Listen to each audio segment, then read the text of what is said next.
Let us discuss 22nd May 2015 articles here. The first one is related to Public Debt Management Agency. In this financial speech or budget, Finance Minister has talked about establishing an independent public debt management agency, and then he backtracked from it. So what is this meant for? Till now RBI, it is managing the government debt. So the problem here is the focus of RBI, the primary focus of RBI shall be on monetary policy and inflation targeting. So this particular debt management across the world are being shifted to independent agencies. In this context, the government's proposed debt management opposed by the RBI on one ground. They suggested for an arm's length distance. It means this agency has to be totally independent from the governmental functioning. So then only the fiscal management will be appropriate with regard to government.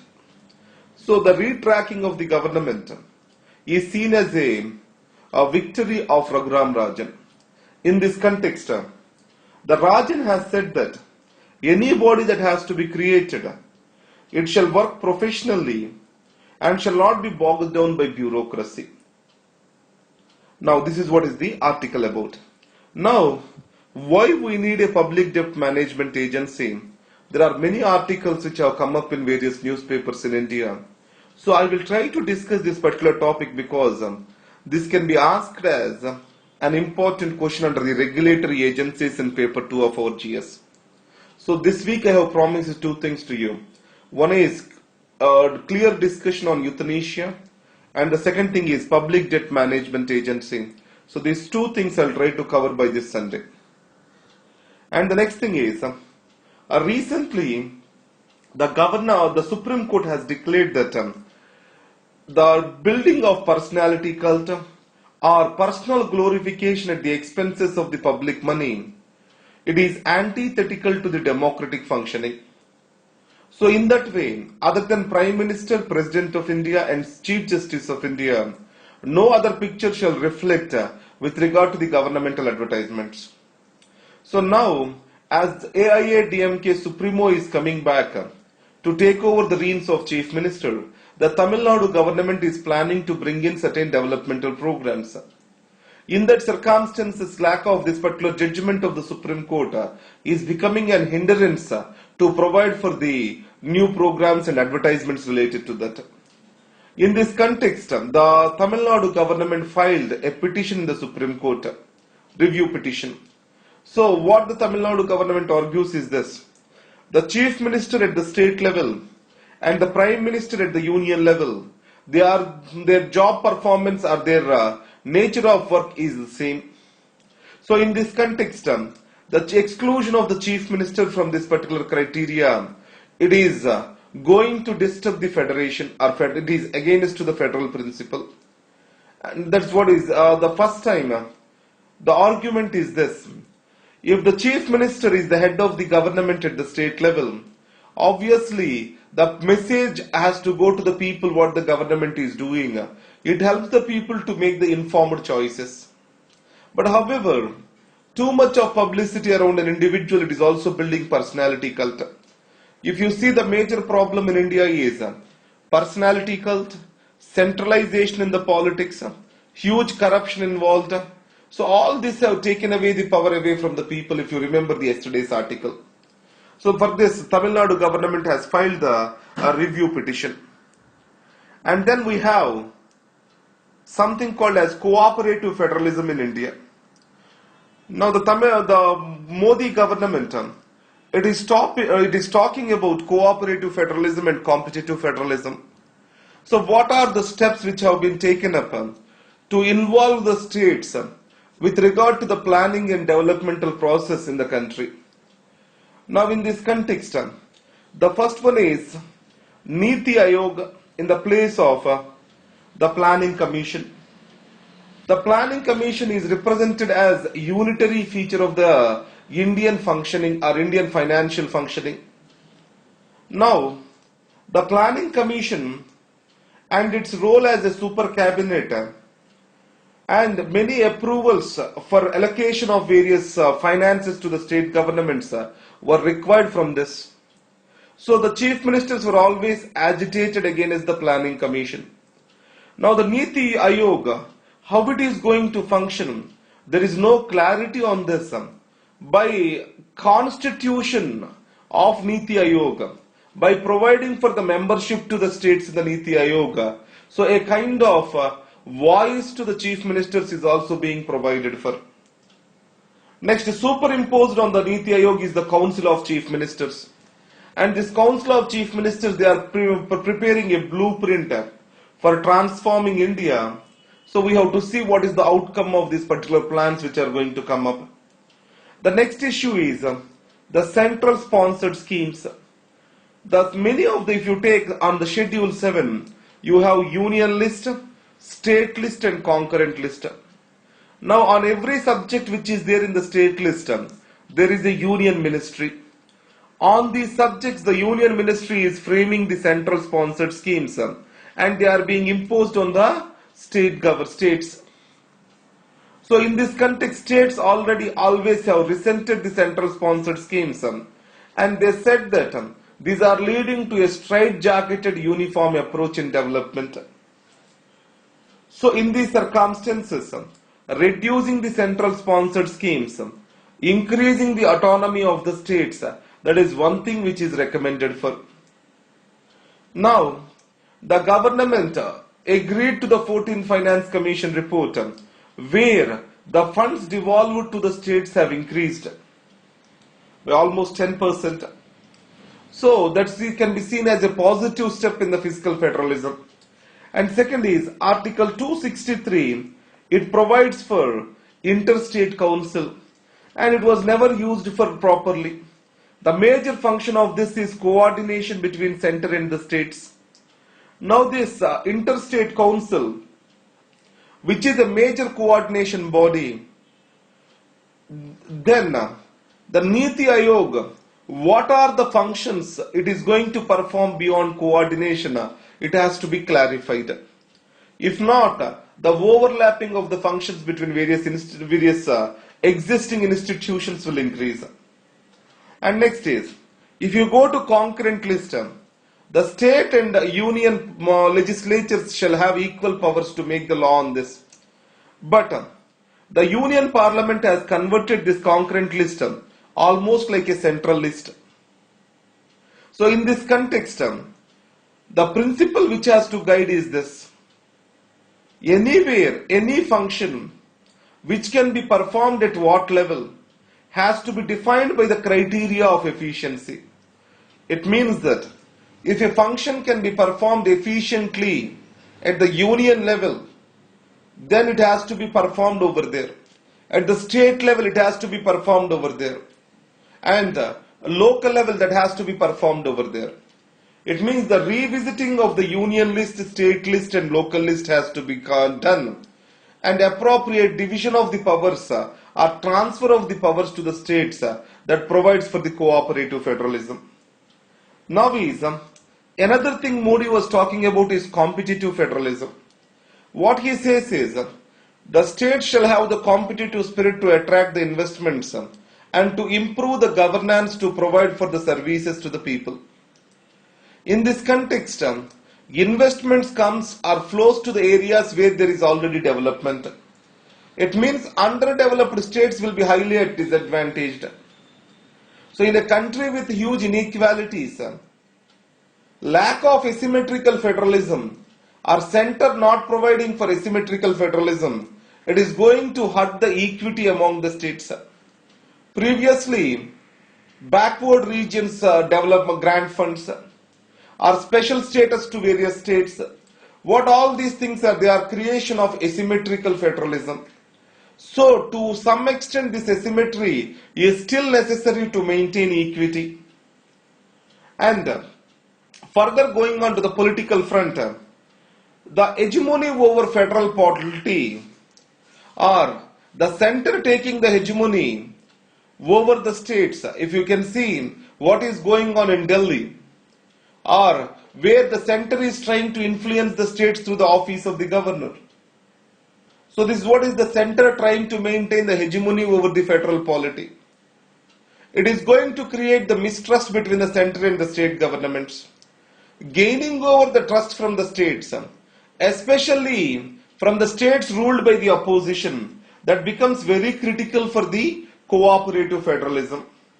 So, a strong working relationships with opposition ruled states is necessary on this front. But however, you can see the friction with Mamata Banerjee in West Bengal, Nitish in Bihar, Mulayam Singh and Akhilesh Yadav in UP. All these things shows for the frictional attitude and failure of the existing government to understand the nuances of the functioning of the federal politics. And finally, for creation of a cooperative federalism, political will and a will to genuinely transfer the power and ideas of participation and partnership, they are very crucial to the success. So we shall appreciate that the participation and partnership are central to the development. The concentration of power goes against to this. If you see the present government, the Prime Minister's office is concentrating all the power in its hands. So it means the existing date, till existing date, the actions of the government and its behavior, they are in quite conflict to the words which it is talking about. So this is about cooperative federalism. And the next is, PM is about to visit Dhaka, Bangladesh in the coming visit. In this case, the northeastern India, it shall have connectivity through Bangladesh. As of now, there is a chicken neck corridor, the Siliguri corridor, that is only the viable connectivity to the mainland and to the northeastern India. This development of alternative route through northeastern India, that becomes very critical for the development of these countries. And Bangladesh, connectivity to Bangladesh is very much important over here. That is going to be central to the discussion. And next is in the port connectivity, there is Paira deep port. The China is very much interested, but the Bangladesh is calling for a consortium of nations to build this Paira port. So that will also be center for discussion. And also various road connectivities, they are going to be improved on. And next is, Bangladesh is also an energy deficit state. So the excess surplus energy produced in the northeast will be provided to the Bangladesh through the established electric transmission lines. So these are the issues which are going to be discussed in the Prime Minister's visit. And next is the Parliament and Prime Minister, how these relations are important. Now, Prime Minister is the head of the government and he is the leader of the house in which he is a member. If you see Prime Minister Jawaharlal Nehru, he made sure he was regular to the parliamentary sessions. He never kept a foreign trip when the parliamentary sessions are on. When the parliamentary sessions are going. It means whatever the respect the Prime Minister shows to the Parliament, it reflects the behavior of the entire members in the Parliament. So if we want to have a responsible house or a responsible behavior in the house, the Prime Minister shall show his respect towards the house through his regular attendance and his regular participation in the debate. But if you see the Prime Minister's Modi, he has a very little participation in Lok Sabha.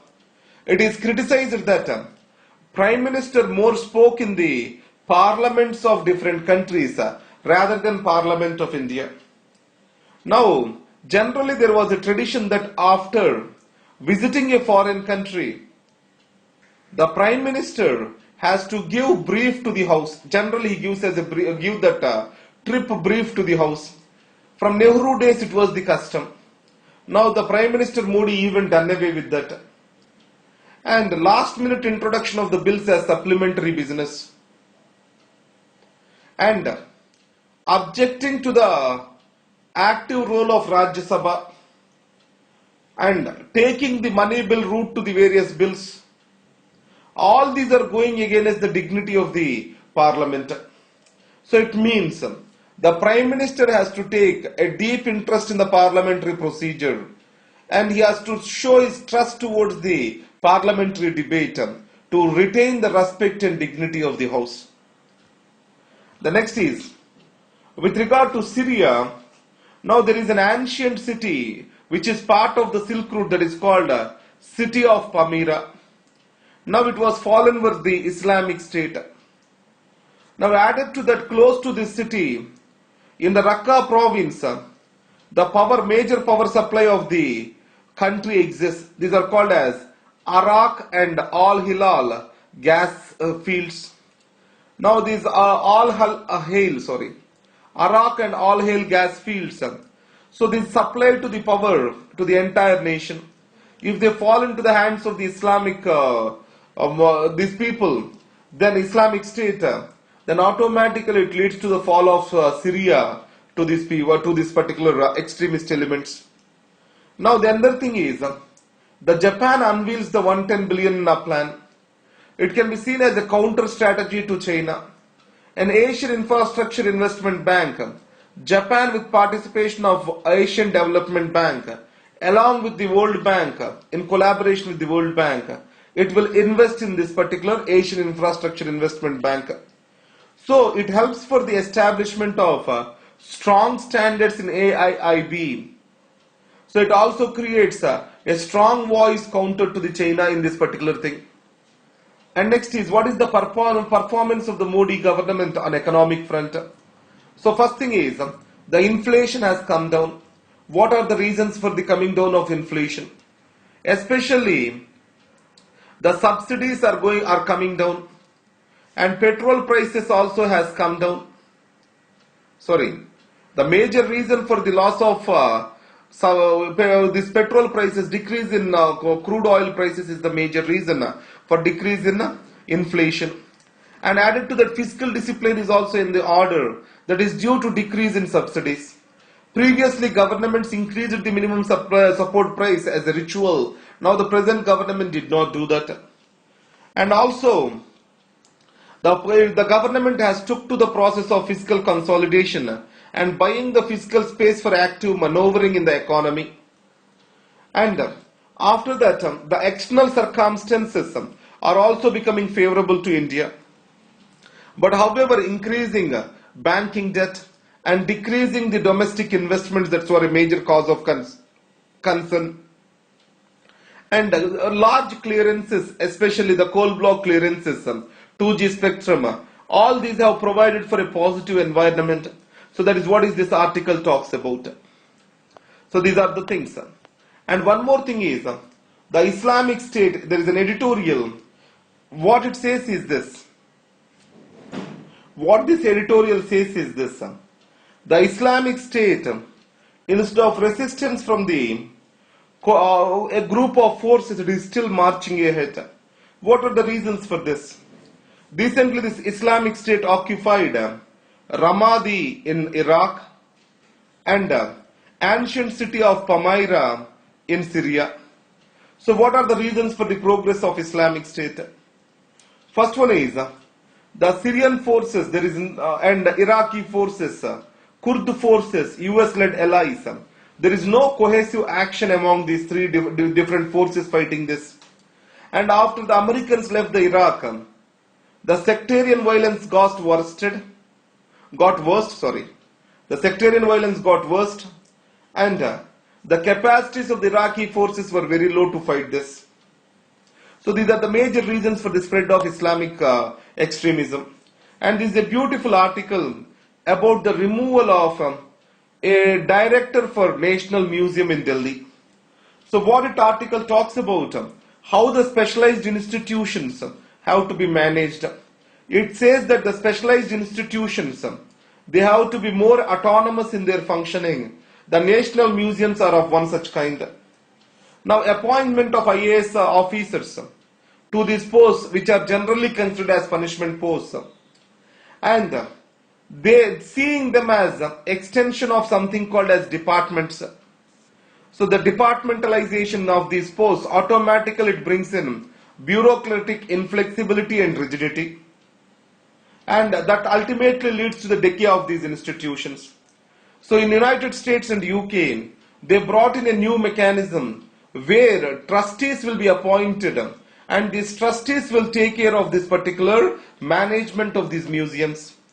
If you go to US, there is an association is created, a professional association. It will foresee the various practices in the managements of these institutions, museums, etc. So that provides for the relative autonomy in their operations. Unlike this in India, the major problem is ad hoc postings. The IRM, GIRM, this particular appointees come and go. And next is, the person who is taking care of the charge, you don't have the security of tenure. And these people do not have autonomy. And finally, the grasp of the subject is missing because the generalized administrator, he is generally a manager. He do not have the specialized knowledge of the management of the subject. So this is all making this management of these institutions very weak. So that's what is the author tried to explain. So what is his suggestion is, especially in the management of the specialized institutions, we shall have greater autonomy. These are the articles for discussion today. Thank you very much. So by Sunday, I'll try to post on euthanasia. Thank you very much.